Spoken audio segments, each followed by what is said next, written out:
Hey everyone, and welcome to Real Life Real Crime Daily for Friday, the 16th of June, and I'm Jim Chapman. And I'm Woody Overton. And I'm Mike Agovino. And on today's show, we're going to talk about a man that was killed in Las Vegas over a $20 gaming voucher. A beauty parlor owner was arrested over the murder of South Korean K-pop DJ, and a California deputy has been shocked at an acquittal of an attacker who shot at her. These stories and much more on today's show.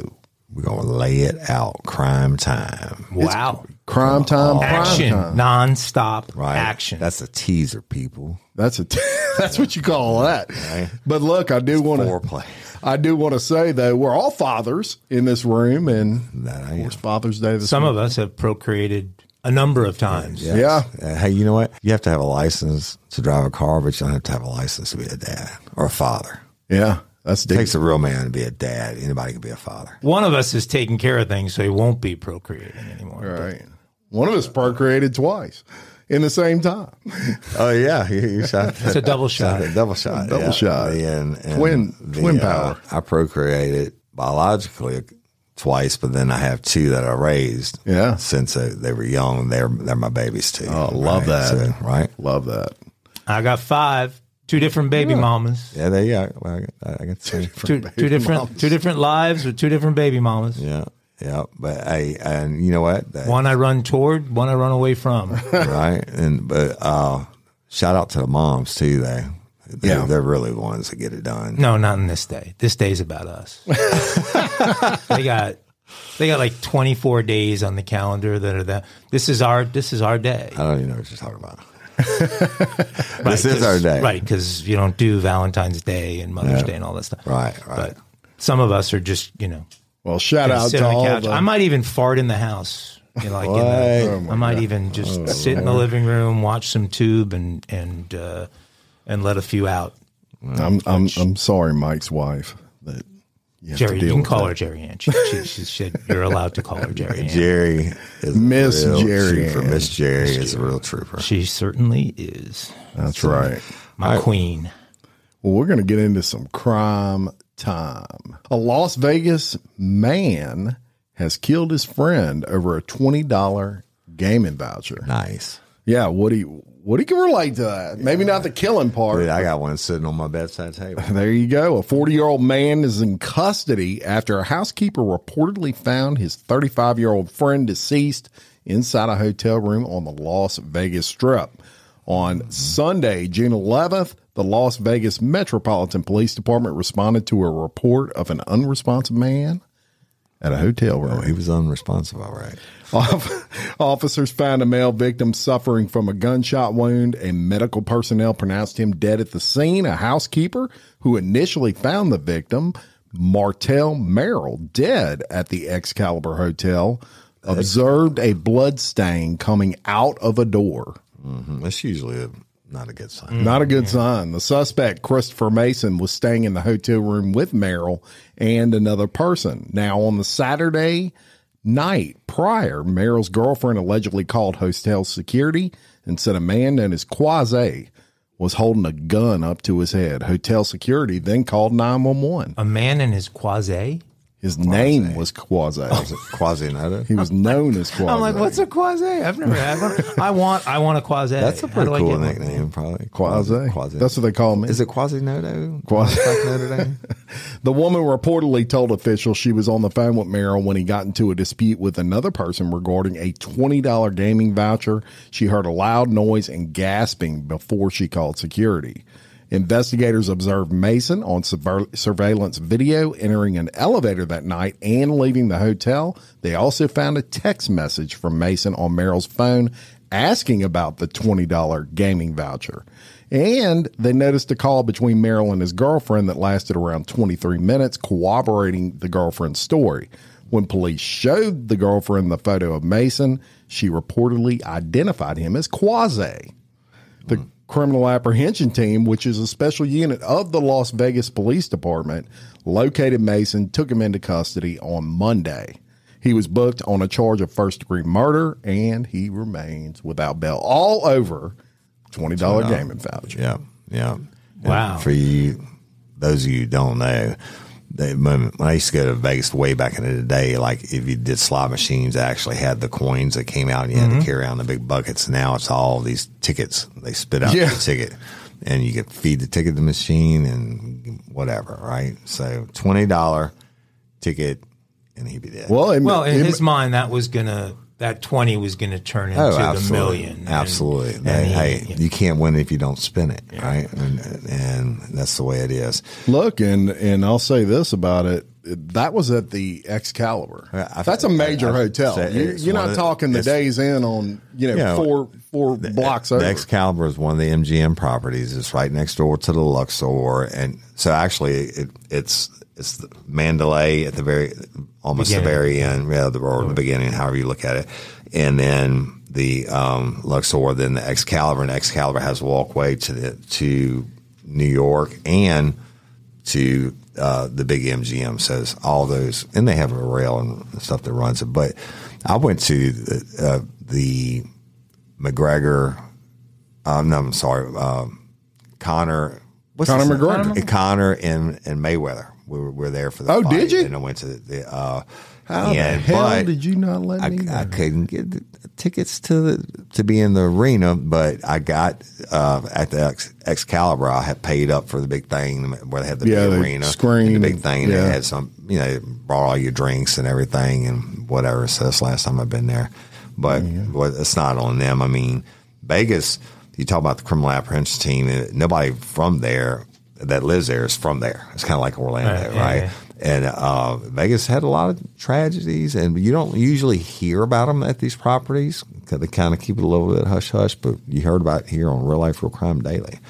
All right, let me tell you another thing. Vegas is hot most of the year, right? And, been there way too many times, not on pleasure mostly, for work. But this story, y'all, is horrible, and I actually lived this in another way, and I'll tell you about it in a minute. But there was a 4-year-old police K-9 named Aaron, who had been on the job for a year and a half on the force, and he has died from heat exhaustion after being left in an air-conditioner patrol car that unexpectedly shut off when the officer was away from the vehicle. This incident occurred on Monday, June 12th in Houston, Texas. And y'all know how hot it is in in Houston. The cement jungle, right? And when the officer left his K-9 in the dog, the unit was running and it's air conditioning and all that. And you leave it on your whole shift, the K-9 officers do. And they get the K-9s out for whatever they need to use it. But when we're not chasing somebody or doing whatever, they're locked up in the car and it's running. But when Aaron's handler returned to the vehicle, it was discovered the engine had been shut off and Aaron was in distress. Aaron was immediately transported to an emergency vet clinic, but died from heat exhaustion. Houston vehicles, as all of them are, y'all, and I'll tell you about it in a second, are equipped with a system that notifies the handler, sounds the horn, activates cooling fans, and rolls down the car windows if for some reason the vehicle shuts down, right? The Houston Police Department says will now be investigating Aaron's death to figure out exactly what happened and how the vehicle malfunctioned so it won't happen again. Now, right here in the LP, one day we had been chasing this guy who actually, he was a career burglar, but he was famous. He even broke in like Madonna's house into her safe. And he was known for every time the cops got after him. He'd been on America's Most Wanted, everything else. Every time cops got after him, he ran. He had affinity for Corvettes, blah, blah, blah.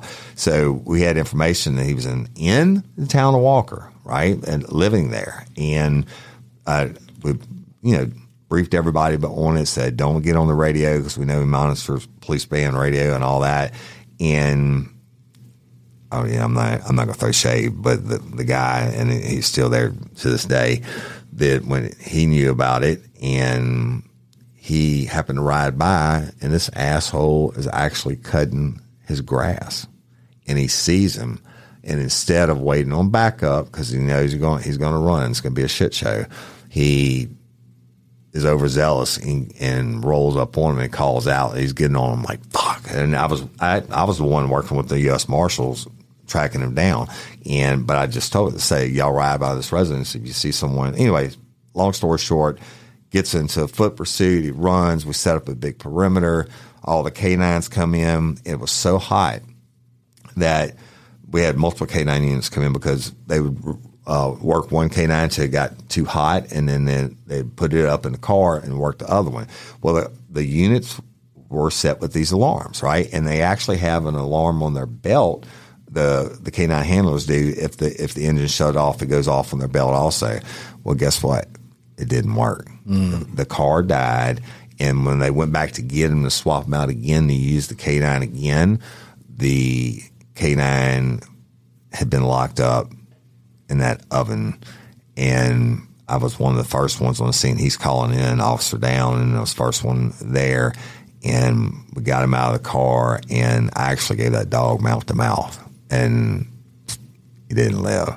And the inside of the unit was torn up from when he was trying to claw to get out and stuff. Poor baby. But you know what? I wish we'd had it parish forensics out of Broussard, or Mr. Roy, and for them to handle that death, because those canines, man, they save my ass all the time, and we don't have anything like that here. No, and I'm sure there's a lot of people feeling pretty bad about what happened here, and it happened. It's happened again, and here just a couple of years ago, and well, it's a great tribute to the animal to put them in the hands of Roy and his team, and let them do the cremation, and let them put the ashes in a really classy, respectful urn. They give you lots of different choices. You want to talk about? I was going to say, let's talk about that real quick. My father-in-law is on my main shelf in my living room, and he's in a Harley urn. Right, he is. He's an American badass, right? And it's a Harley urn. And I know Parish Forensics and Roy and them. That's a bad time, man, for anything, whether it's your pet or it's your loved one. And I can think of no greater send off and no greater love than what Parish Forensics does for anyone they have unfortunately as a client. And let me tell you, the feeling that you have from the time where you're delivering your pet, and when you get it back, it's a very uneasy time when you get them back in that form.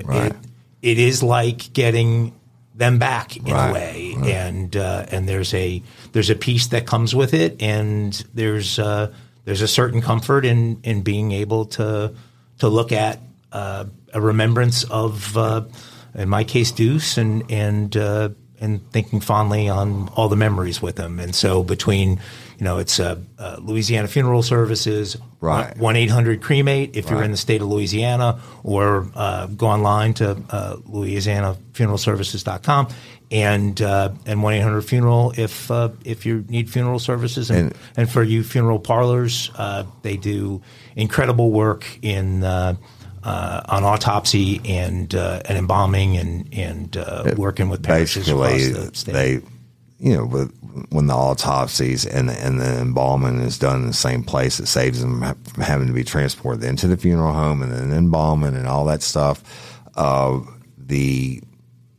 It's just, you have 41 parishes. There's 64 parishes in the state of Louisiana. 41, that tells you how much it is. And anyway, I don't want to keep talking about it. I know it's a morbid subject to people, but it's not if you need them. And anyway, all right. So y'all, sad story, but this unfortunately happens all the time. And damn, I got some Debbie Downer today, right off the bat. Nobody likes to hear about canines dying. Honey, you can take your earmuffs off now. Let's go international. Here we go. International correspondent. South Korea.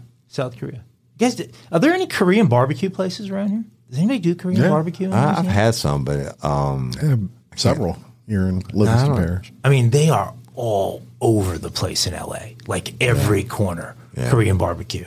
The kids grew up on Korean barbecue and taco stands. Haven't and some taco stands, but they were bigger into the Korean barbecue. But Jim, I know, has become a big K-pop fan thanks to his daughters. K-pop. No. Well, this is a story out of South Korea about a popular K-pop DJ. K-pop is that like a style of music or something? Korean pop. Yeah, so it's like techno for Korean. It's kind of like Backstreet Boys, but they're boy Korean. bands. It's like Korean boy bands. Well, they have girls. They have girls. Yeah. Huge K-pop girl band. This is a girl. I'm old as fuck. So am I. I just have young girls. Well, South Korean K-pop DJ and influencer BJ Ah-young, who was 33, was last seen alive 2 days before her body was found wrapped in a mat and dumped in the Kandal province of Cambodia on June 6th.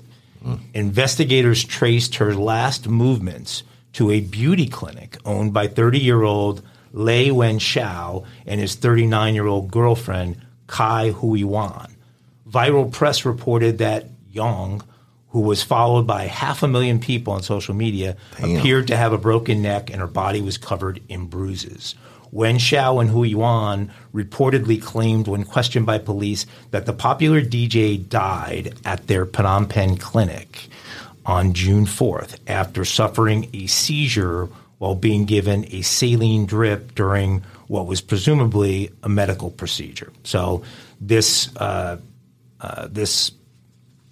influencer and music star was somebody who was prone to getting a variety of different plastic surgeries, and she had been to these people before. So the couple panicked when everything happened, and so that led them to try and cover up their crime. So they wrapped Young in a red mat. They put her in the trunk of their car. They drove more than 50 miles before dumping her body.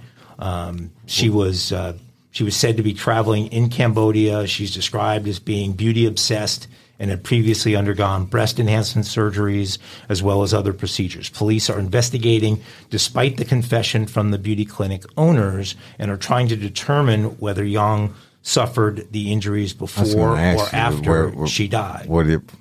I understand she died, but where did all the injuries come from? You can't get the injuries after you die. Well, that's why they're still investigating this in cooperation with the criminal force. Sounded like somebody beat the shit out of the Kandal provincial commissioner. They're conducting an investigation into the case, searching for any witnesses who may have seen any strangers in the area or vehicle to transport the body. The cause of death has not been determined officially, and the Chinese couple are being held in custody while the investigation continues. It sounds like they believe they may be that these two, the Chinese couple that provides the cosmetic services, might be covering up for somebody or something else. The embassy in South Korea has been formed and the family of the victim has been contacted.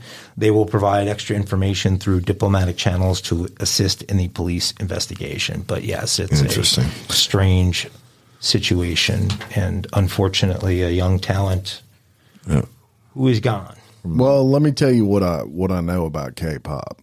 So my daughters, when they were 13, 14, absolutely freaks for K-pop, man. Really? Oh my gosh. Mine was that's all I heard all night long was Korean pop music and Korean pop on the computer and Korean pop on the TV. It's crazy. And these Korean pop stars, we went to a concert, took them to a concert when they were 14 in Houston. There must have been 100,000 people at that thing. Oh, they're extremely popular. But here's the interesting thing. They are overworked almost to death. They practice 8 to 9 hours a day on dancing every day, no days off. If they gain a half a pound, it's hell to pay. Really? It borders on abuse, in my opinion. I actually there was a documentary that they were watching one day, and I sat down and watched it with them. And I mean, after that was over, we were all sad for those K-pop stars. So they're that culture is very, they're obviously very hardworking, but they're very competitive, and they will literally work themselves into a death. Yeah. It's crazy. So Jim, Jungkook, V, or Jimin? I know Jungkook. Jungkook? So he was your favorite? No. Well, so it's just this is one of my daughter's favorites. So Jim's favorite BTS member was Jungkook. So my daughter. They're going to love this segment, by the way. I'm going to play it for them. My daughters were into Harry Styles and his crew, whatever they are. What was the name of that band? Harry Styles. Come on, man. Everybody, both of them are 24. It was an English, the dude, Simon, found them. I can't believe I can't. My daughter's going to kill me. This is why we need. This Harry is why Styles, we need, but it's not Harry. It was a boy band, and then Harry went out on One Direction. One Direction.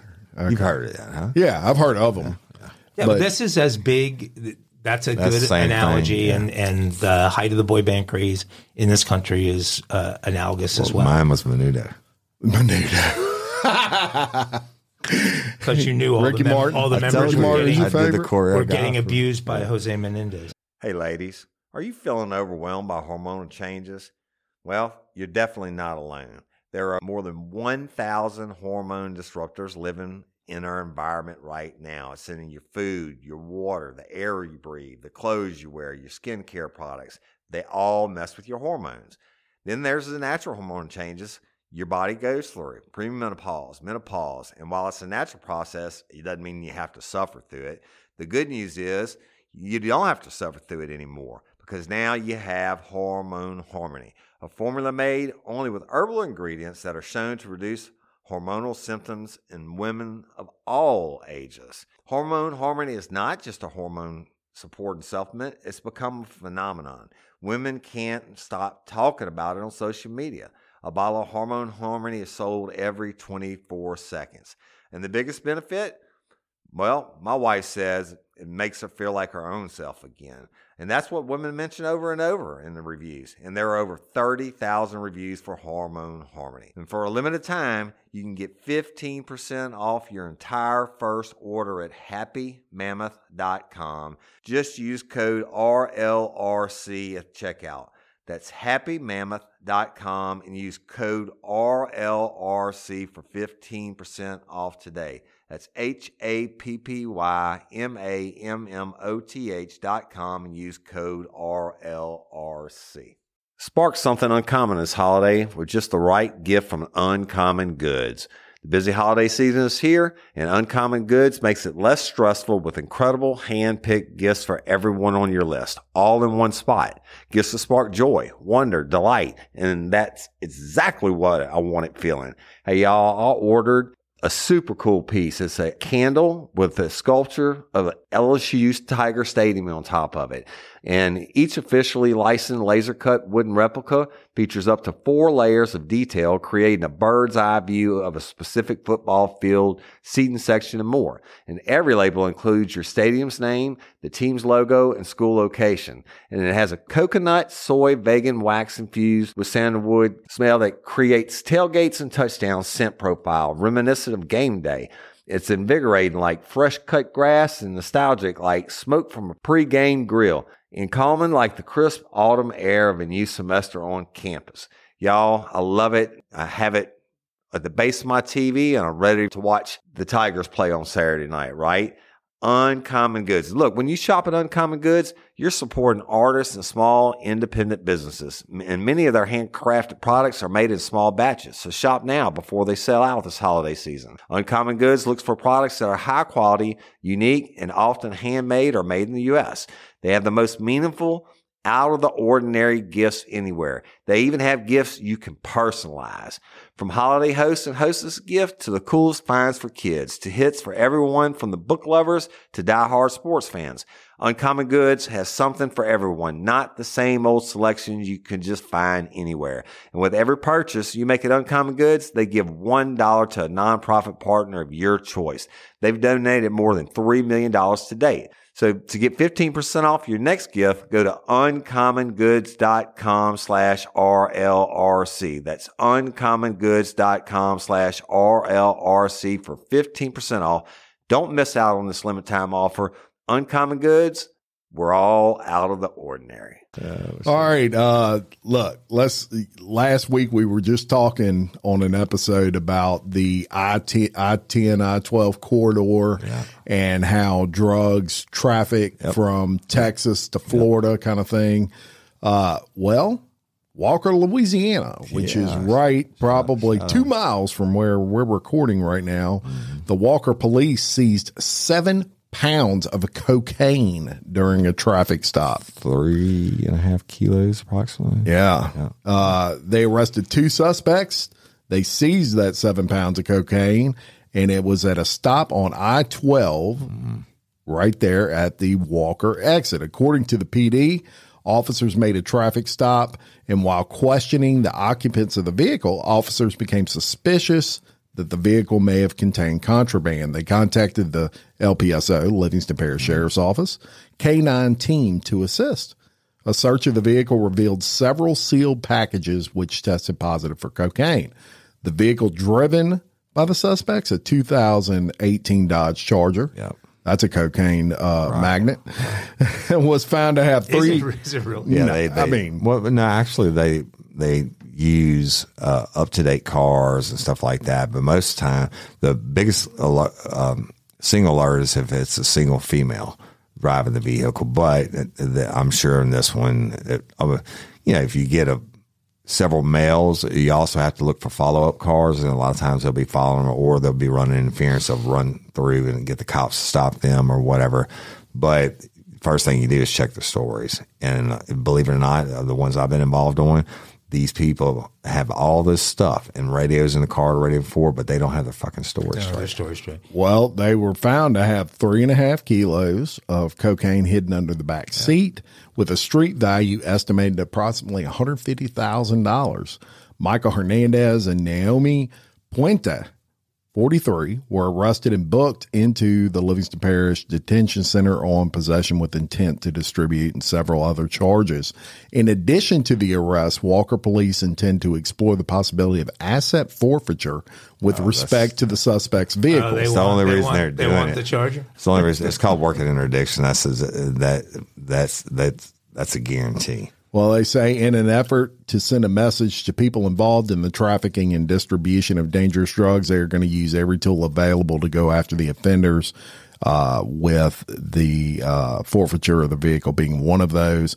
Both suspects remain at the detention center. But, one of my questions to you, Woody, would be, how does it work when you get what do you just auction these off at some point? So they can, but back in the day, Willie actually had one confiscated a Corvette, and they painted the color and said "Thanks, drug dealer" on the license plate, personalized plate.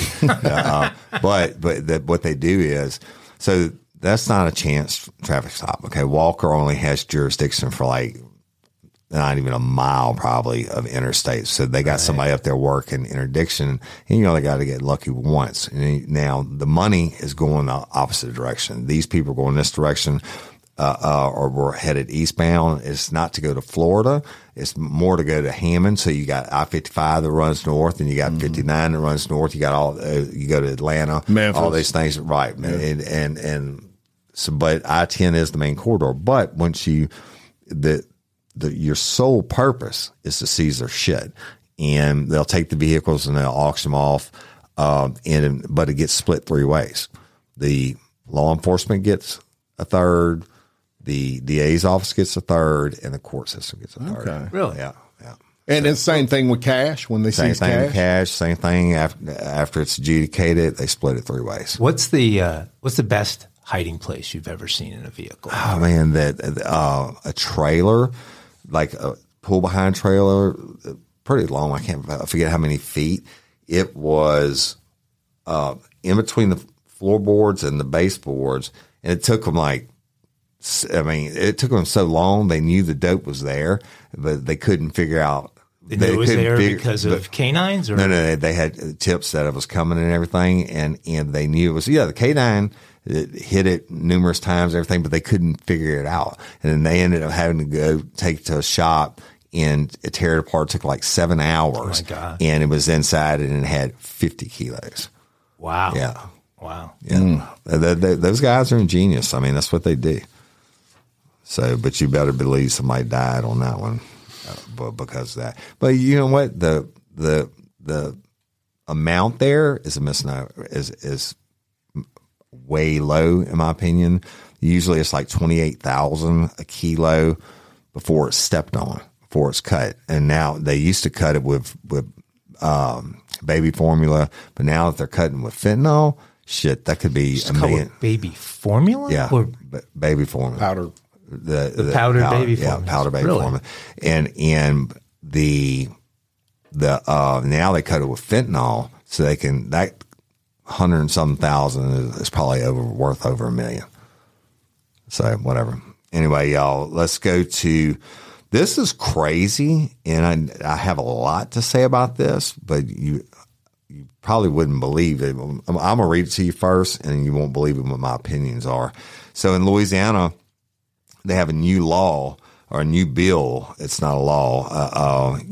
They propose these bills and they have to vote them into law. But a Louisiana bill that may soon become law could completely change how people are able to interact with police. The lawmaker behind the legislation calls it a buffer zone for law enforcement, while attorneys call it a legal mess that infringes on people's rights. The bill, of course they do. Right? The bill would make it illegal for someone to stand within 25-foot distant range of police officers while they are engaging in their official duties. The new trend is for other people than the ones the officers talking with to crowd them in their aware of situations where police officers have been attacked. Now, what happens, y'all, and this really is a big deal, anytime they're dealing with some asshole on the street or whatever, everybody wants to get their phones out and run in and try to get the badge numbers and harass them, and they crowd in on them, and while they're, trying to do their job, right? And back in the day, I wouldn't have put up with that shit. I'd have pulled out and made everybody get back. But nowadays, it's the trend. So, and they're trying to change the law to give them this 25-foot barrier, so the cops don't have to worry about looking over the shoulder for somebody sneaking them or hitting them or whatever while they're doing this. And I mean, when I did it, and nowadays, the level of respect for police are totally different. Ridiculous. But the ACLU of Louisiana argued the sheer enforcement of this law would be outlandish, creating confusion about how far 25 feet away is and how it would be argued in court, along with putting more communication barriers between the community and police. And the bill passed the Louisiana legislature with a lot of support, but it now sits on the governor's desk, and he has to make the final decision. Now, listen to me. No fucking way. Never going to happen. That John Bell Edwards, our governor, isn't going to sign it, first of all. But secondly, you just can't do it. I mean, as much as I love it for the safety of the officers, I think this guy is looking at his future political career, and he's going to say, I'm pro law enforcement and all that, and I get it. No fucking way. How are you going to enforce this? And you just can't do it. How are you going to break out a tape measure every time? So you have a 21-foot rule in law enforcement. If you invade my personal space, you're coming to me. If I think inside of my head that you're inside a 21-foot zone, I have a right to use force to stop you. Okay, that's different. Dude's running at you with a knife. And I'd rather be tried by 12 than carried by 6. But the 25-foot distance, I get what they're trying to say, and I get they're trying to protect, and I believe I get they're trying to protect the police officers, but that is just not American. You better call for some backup. I mean, I just don't see how it can even work. And the lawyers will tie this shit up until the end of the time. The only people going to make money are the lawyers. Is there anything like that in any other state that's gone through? Absolutely not. Y'all get ready because I'm about to disagree with Woody Overton big time. Because I'm going to tell y'all,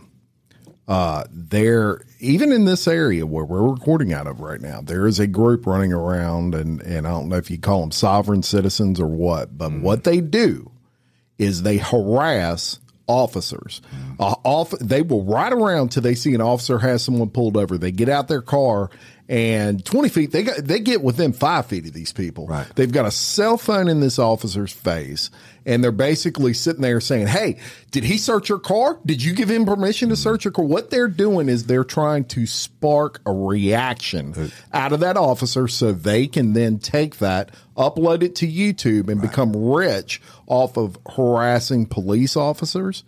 It has become such a problem. They will go in our area, the Livingston Parish Courthouse. They will go in the office, any public building. And what they say is, if we can see it in public, we can film it. Y'all, they even go and film inside of the police officers' cars. In the parking lots. Let me tell you this, Jim, and nobody knows this, but they train you in the academy. Your peace can be disturbed, but a police officer's peace cannot be disturbed. That is the law.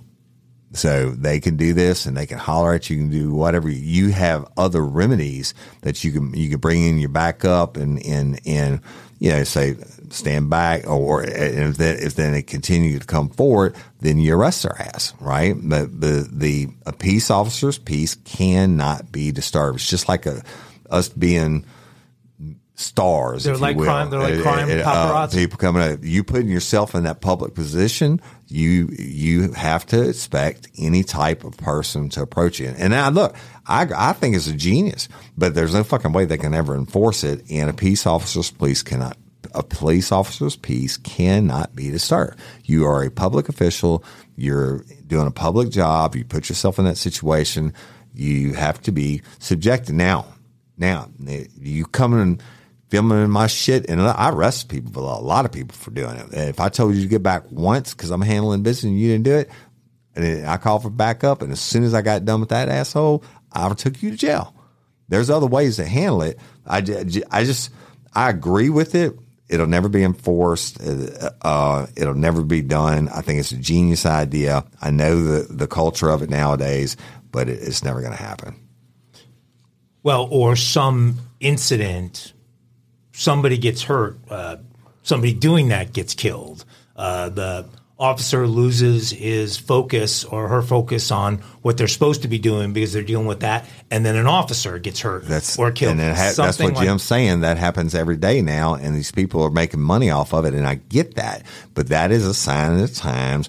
In this law, this law already exists.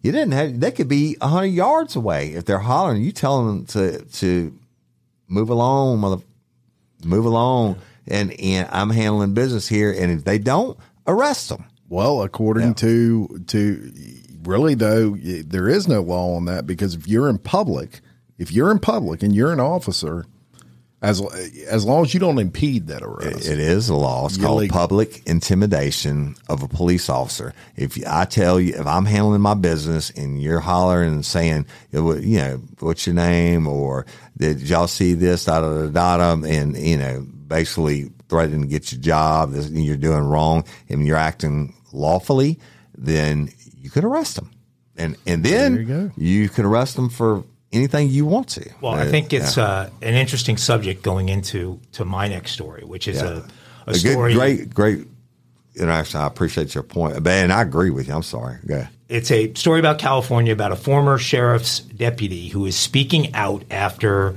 her attacker was acquitted, despite a shocking video that shows him brutally beating her, taking her gun from her, and firing at her. The suspect, whose name is Ari Young, was acquitted of attempted murder and assault by a jury in connection with this incident that happened in 2019.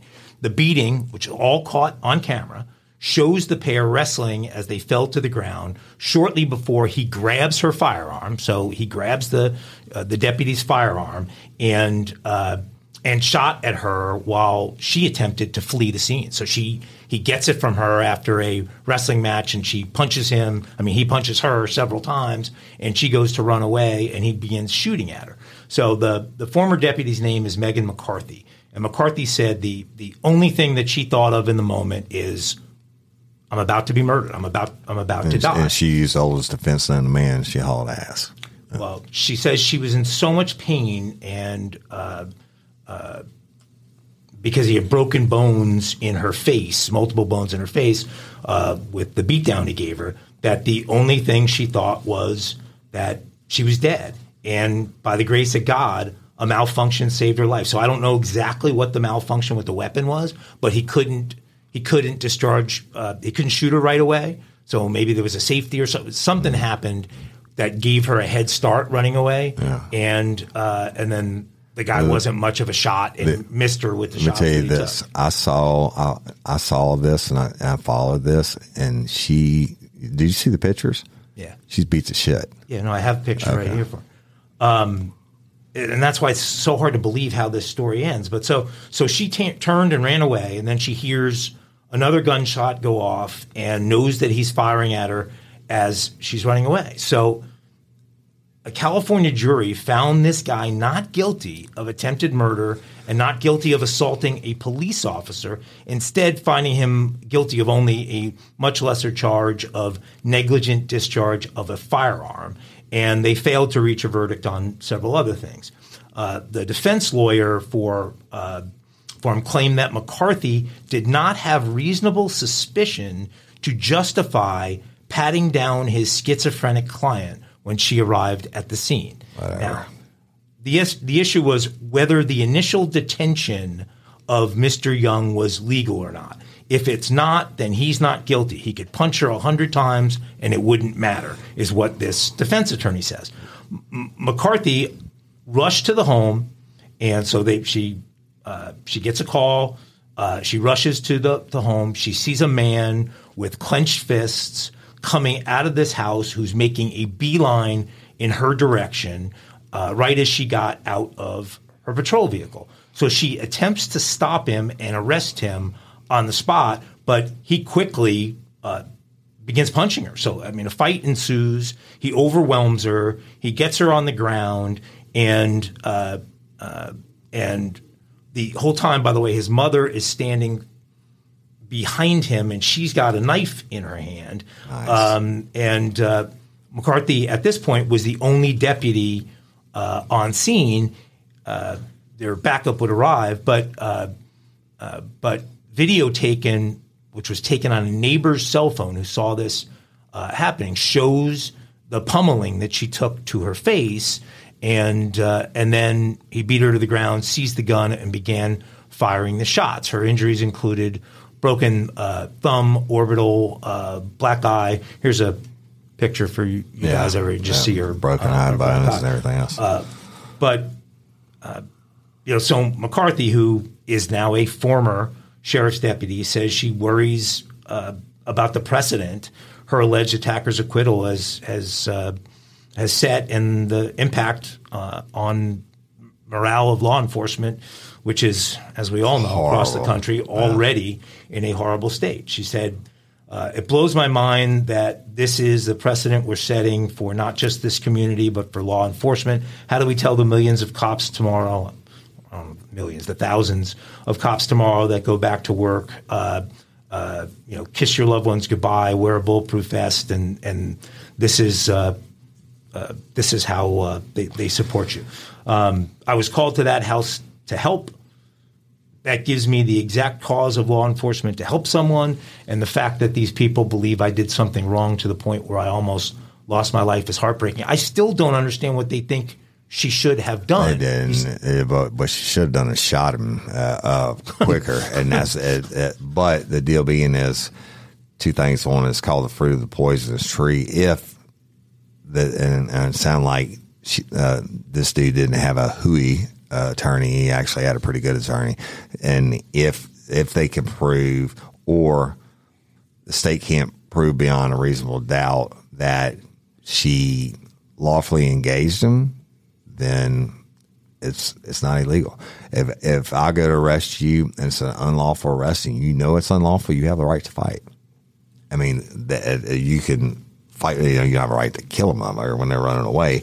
But in Courtney Coco's thing, when they broke into my hotel room and the cops were outside or whatever, and I knew I was in the right thing, if they had stopped me, I would have resisted because I knew I had everything. I was filming it and whatever, and my history with those people, and they'd have beat my ass, but I'd have got some licks in, and I'd have been legal because they'd have had no reason to stop me, and I would have had proof of it on video.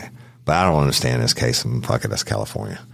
I mean, not everybody in California, honestly. But that's the ultimate spleen away. It's California. Well, I mean, obviously the defense attorney and was good, and the prosecution was shitty. A horrible story. Hey, y'all, let me tell you about Gobble. All Gobble meal kits are pre-prepped. That means less work for you and less waste in your kitchen.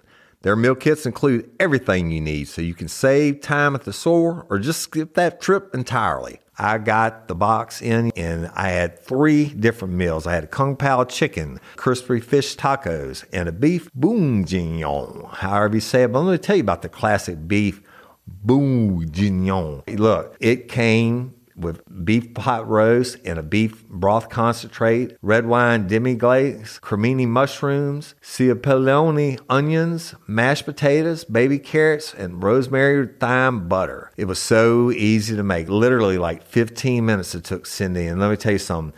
All the dishes were fire, but this thing was like a taste explosion in my mouth. It's just unreal. We've got to spend more time together and more time doing the things we love because everything came in this one single box right to my door. So see what a difference Gobble will make for your household. Right now, they're offering my listeners a fantastic limited time deal. You get $120 off across 4 boxes plus free shipping and free cookies. And let me tell you, those cookies, I ate one that was sin baked and it was delicious. Go to gobble.com/reallife.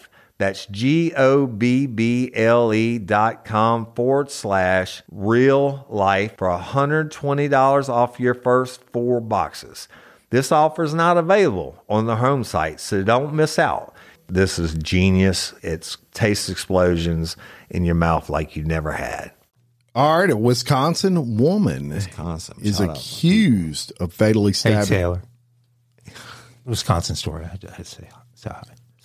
A Wisconsin woman is accused of fatally stabbing her boyfriend in the chest after he accused her of cheating. A 27-year-old woman killed her boyfriend during a fight, even though she only wanted to scare him. On Saturday, the Racine Police Department officers responded to a call of a stabbing, found a 27-year-old man lying on the sidewalk, and he was bleeding from his chest. The woman, identified as Adelia Zuniga, confessed to stabbing the victim. Officers took her into custody for an interview and booked her into jail, where she is being held on charges of first-degree homicide. Gomez Zuniga and the victim, who was not identified, started fighting because he was drinking alcohol, even though he was supposedly sober for a year. The victim blocked her from entering the house and said he thought she was cheating on him. Zuniga made her way into the home, and they reportedly kept arguing about the cheating as well as who paid the bills. Really? Yeah. So the victim then pushes Zuniga on the table. So she picked up a knife from the sink, and the victim taunted her and said, "You ain't going to stab me." So Zuniga stabbed him in the chest, and she told police she didn't take her pills today.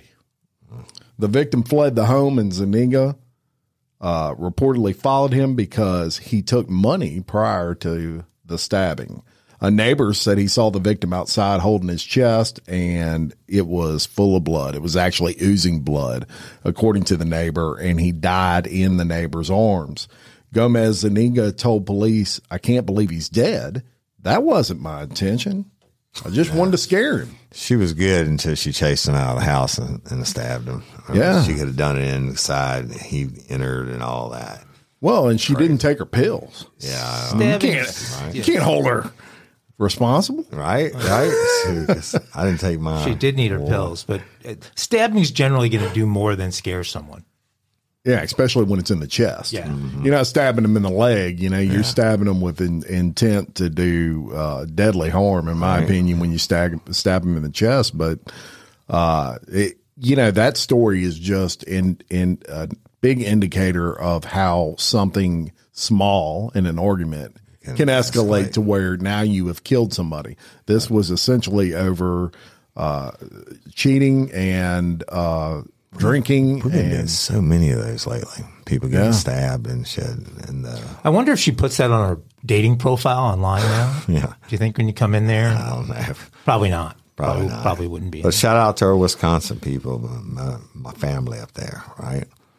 So I'll tell you this happens a lot. You wouldn't believe it, but I'll take you to Florida, where a city police officer was arrested and stripped of his duties after being pulled over by a county sheriff's deputy. Now, catch the difference, y'all.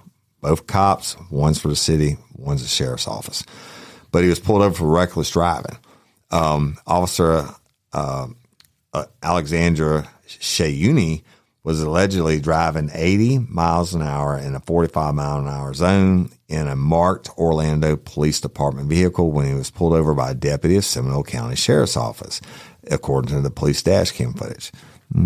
Pretty much, you don't pull other cops over. That's an unwritten rule. But anyway, but keep continuing. The deputy activated his lights and raced to catch up with the Orlando Police unit, right? And after we reportedly noticed him speeding down a local road. Over 100 miles an hour trying to catch up to him, the deputy noted, according to the video. When the deputy finally called up to Shinui, who had turned his own lights on before pulling over, the two got into an argument. That's going to happen. With Shinui emphasizing that he was on the way to work. He said, I'm going to work, man, my man.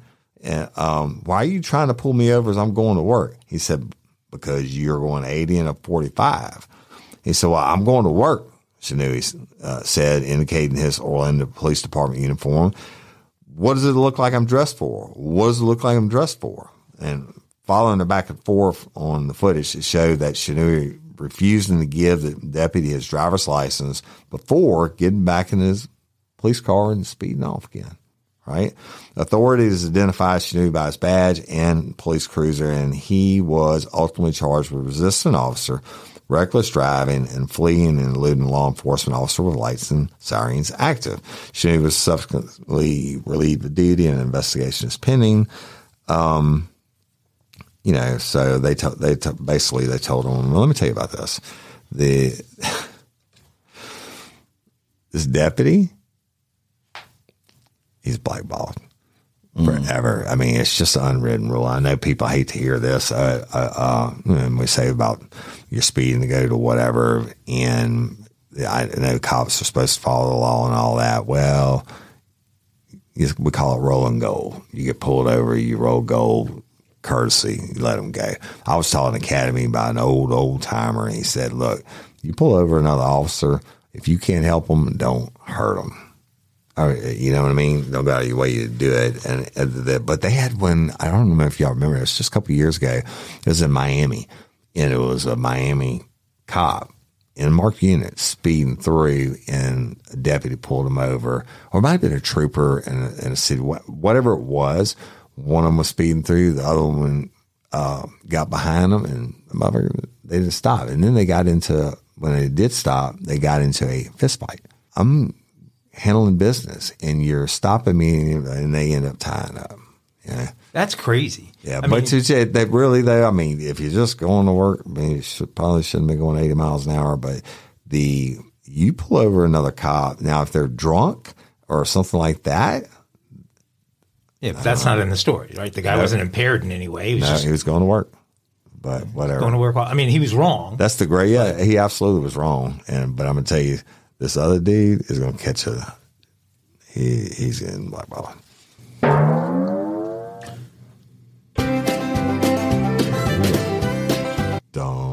Banjos, a Friday with banjos.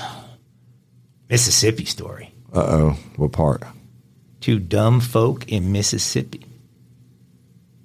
Flowwood. Flowwood's near nice Jackson. Right above Jackson. Like outskirts. I used to go up there twice It's a actually year. nice. Yeah. Little area, typically. Right. Okay, well, 2 folks were arrested.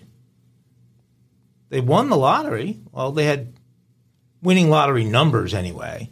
But there was a little problem with their ticket. So these 2 Mississippi men were arrested after investigators said they doctored a scratch-off lottery ticket to make it appear that they had won $100,000. Otis Latham, age 47, and Russell Sparks, 48, were arrested by the Flowwood PD on Monday after the Mississippi Lottery Corporation contacted authorities about a forged ticket. The authorities said they used superglue to affix winning numbers to a losing ticket and then went to the Mississippi Lottery office in Flowwood in an attempt to cash in. There's an actual name for this crime in the lottery industry known as a, quote, cut and paste. When Mississippi lottery officials were asked about the incident, they stated, it was visibly a fraud, but we also scanned the front side and back side. We double-checked it, and it was not a winning ticket. The only thing that made it a winning ticket was they cut some numbers off a second ticket and superglued them on this one. Stupid. The duo was charged with conspiracy to commit and uttering counterfeit instrument. And uttering counterfeit instrument? What the hell does that mean? Over $1,000. Attempting to fake a lottery ticket is punishable by up to 20 years in prison Holy and a crap. $50,000 fine. And the state wants their money. That's Hall of Fame dumb. Like that really is. Cutting and pasting numbers into. They're not going to check a winning lottery ticket, though. They're not going to scan it and test it. 20 years They in probably prison. put acid tests on that motherfucker. I mean, I would 20 just like years. to see, was it like even a good fake I'm or sure. were like things hanging they off? said the it side? just cut it and paste it. That's a nuts. good dumb criminal. Need a visual of those dumbasses. Yes. Uh-oh. Black anaconda. Not black anaconda. Just a regular anaconda. White anaconda, boy. I was thinking about Glory Hole. All right, y'all. BWC. Time for Kinky Crimes for Friday. Y'all, the cops arrested a female driver who stripped in the back of the squad car. Stripped. Like she took off her clothes, but she was in handcuffs behind her back, right? So she slipped one hand out, and this used to happen all the time. Now, a lot of times they slide them underneath the feet and get them in front. It used to really piss me off. And then they did it the second time, then I roll them over and shackle them in hog tie so they couldn't do it again. But this chick, not only does she gets one hand out, but that's poor work on the police officer's part. Gets one hand out, then she strips butt naked, and they still bring her to the jail. And but she had another warrant anyway. But she was arrested for driving under influence, and she got naked in the back of the car. And when she got to the jail, then they go to get her out of the car. Well, guess what? They realized she was naked. Oh, yeah. And she refused to go in, so the officers walked over towards her, and she swung the loose handcuff dangling from her wrist and struck the squad car window, causing a chip in the glass, and she was then put into jail. And shout out to RLRC Daily listener Cecilia Trapani Sunbach for sending us the story. We're going to call her. She's a listener. That's who sent us the story. So we're going to get her name right. Hey, we love you. You know, okay, so you said Cecilia Trapani. Almost made through an episode without getting grammar. Zudenbach. Cecilia Trapani Zudenbach. Yes, she sent us that story. That's exactly what I said. Cecilia, we love you. I just wanted to translate what Woody And love you. the Great story. story. Thank you that's so Kinky much. Crimes for Friday. Yeah, shout out a kinky crime before Father's Day. And speaking of Father's Day, y'all, I have a little game we're going to play, and we're going to call it Father's Day Family Feud. Right. And it's going to be between Woody and Mike. Now, both of y'all know the rules of Family Feuds, and we don't have to slap the table. I'm the pregame favorite here, I got to believe. Yeah, you probably are. We don't have to go over the rules, and the people at home listening right now or at work or wherever they're listening, they know the rules. Okay, this is all Father's Day related? Yeah. How many questions do we have? Well, you let the host get to it here. All right. Sorry. The top. Are you Steve Harvey or are you old-time host? You're a sore loser. I'm Steve Harvey because I'm not kissing nobody on the cheek. And I all like that. Steve Harvey. Who was that guy? Who was the guy? That the kissed English everybody? guy, Richard Dawson. Richard Dawson. I used to watch it Pat every day. Sajak is stepping down. I saw that. So All right. Well, this is your chance to impress people, Jim. And You might be the next Pat might be Sajak. my chance. Pat Sajak. All right. Well, I'm going to tell y'all that the top 10 answers are on the board, and these are the most common items stolen for Father's Day in the year 2022. I wasn't ready yet. Okay. All right. So you just hit the table, and I will make the determination on who hit first. Wait.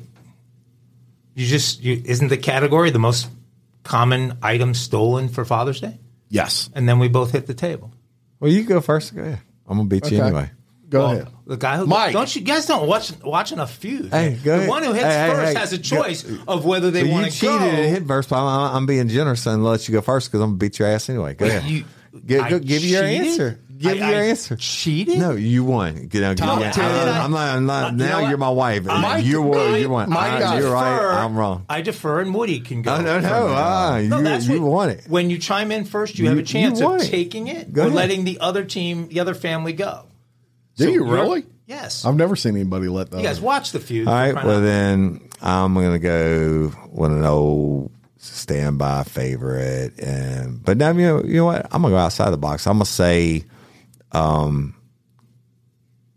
earbuds.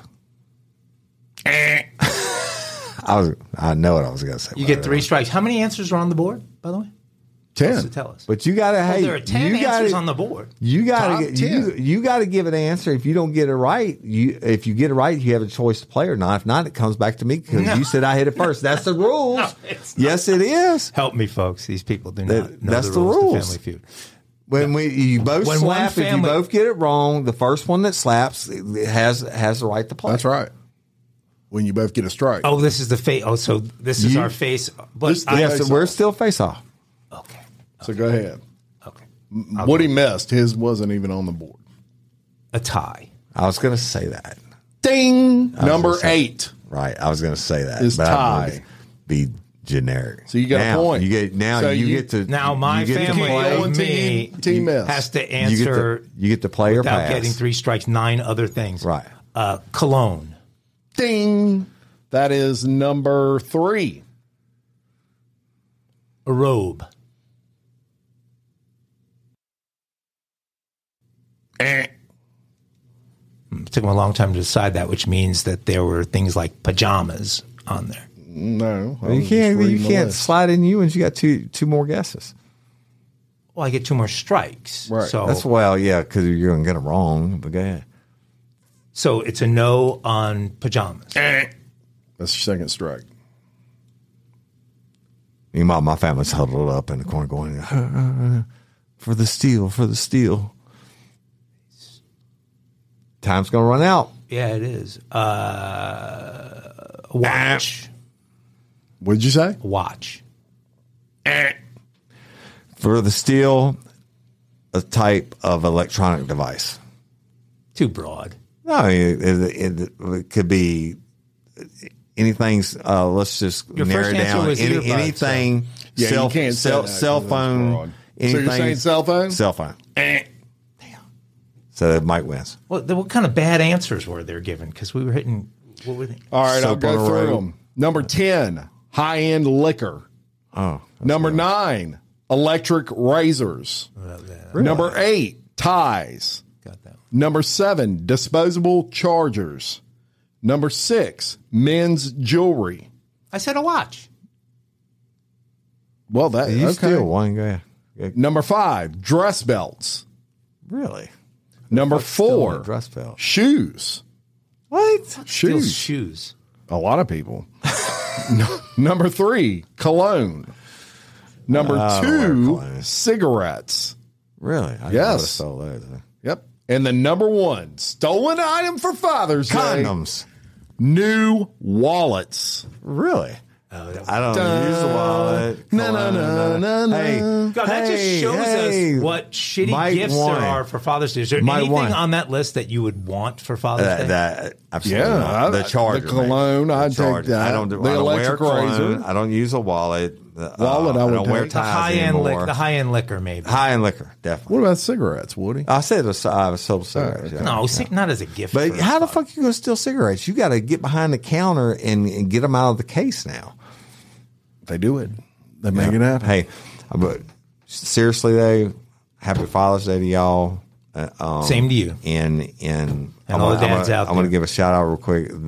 It's Woody hitting the table, y'all. I'm sorry, because I feel very, very emphatic about this. Here's to all the fathers who've gone before us and that are in heaven. One of my dear buddies, Richie Johnson, who was the colonel for West Baton Rouge Sheriff's Office, he used to send me a text every Father's Day. And this is probably inappropriate, but I'm going to say it anyway. He'd say, "Happy Father's Day, you mother humper." Because you couldn't have been a father animal without doing that, right? Anyway, happy Father's Day. Hope y'all enjoy it. Any special plans, Jim? No, not that I know of. Sometimes they surprise me. Yeah. So I'm not aware of anything, but Mike? Chilling, cooking some steaks. You going to cook for you? No, they're going to cook for me. The boys are going to cook for you? I think my wife's going to do it. I think the kids should do it. Because, I mean, I'm sure my wife's going to do it too, but the kids should do it because it's Father's Day. It's not mom. The gift I want is for this effing closet to be done. Oh, that dude's still in your closet? No, she kicked him out. She fired him, but then after firing him, realized he did like half the shit wrong and drawers are the wrong. So I still have crap all over the upstairs of my house. It's driving me crazy. Well, you know what? Yeah, my gift for Father's Day is that my wife finishes her closet. Look, I'm going to run down the coast, go fishing, coming back, I'm going to sit in the creek and drink beer. There you go. That's look, Bloody Angola. Bloody Angola, the second Warden in the series of Part 2. Burl Kane. Yeah, check it out on Bloody Angola. Hey, also real quick, the Wesley Dale Morgan. Where's Wesley Dale Morgan, y'all? I know we can solve this case, lifers. I've gotten so many tips this week. Please continue to call him in. I'm forwarding them to the right authorities. And he would be 24 years old today. So look around, find Wesley Dale Morgan. I know he's not dead. And until next time, I'm Jim Chapman. And I'm Woody Overton. And I'm Mike Agovino, your host of Real Life, Real Crime Daily. Peace. Daniel Penny's innocent. My name is Trace Akins. I'm from Moultrie, Georgia. To be an organ donor, it would make my family really proud to see something of me live on in someone else. I want my legacy to be me being there for someone who really needs me and helping someone out that really needs help, hoping that they will continue that legacy within themselves and do that with their friends and family. When you become an organ and tissue donor, your story continues. Lifelink. Register today at mystorycontinues.com.